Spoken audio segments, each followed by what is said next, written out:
আসসালামু আলাইকুম রহমতুল্লাহ। দেখেন, এ দেশের জন্য যারা কাজ করছে, দেশের মানুষের জন্য রেমিটেন্স পাঠাচ্ছে, এই ভাইদের কি অসহায় অবস্থা। বিদেশে কনসুলেটগুলোতে তাদের জন্য কেউ কাজ করে না।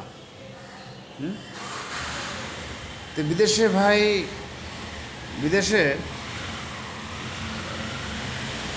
কনসুলেট রাখা হয়েছে কেন?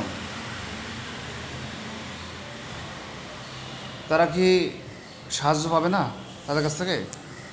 দেশের অর্থনীতিকে তারা সফল রাখছে, তারা দেশের জন্য রেমিটেন্স পাঠাচ্ছে, কী কষ্ট করে, কত কষ্ট করে তারা বিদেশে চলে যাচ্ছে। সরকার কিন্তু বিন্দু মাত্র সাহায্য তাদেরকে করে না। আমার মতে উচিত সরকারের, যারা বিদেশ যেতে ইচ্ছুক, বিদেশে থাকতে চায়, সরকারের ঋণ দিয়ে তাকে বিদেশে পাঠা। ঠিক বলছে কি না বলেন তো দেখি? কিন্তু অথচ তারা হয়রানির শিকার হয়, সরকারি কোনো সাহায্য তো পায়ই না, তারা হয়রানির শিকার হয়। এখানে দেখুন, তারা যে ভিসা ইস্যু করবে, ভিসা ভিসা মেয়াদ বাড়াবে, তারা কোনো সাহায্যই পায় না সরকারের কাছে।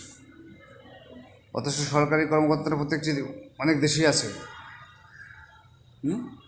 রাখা হয়েছে তাদের জন্য, দেশের জন্য, কিন্তু তারা কোনো সাহায্য পায় না। তারা প্রতিহিংসার শিকার।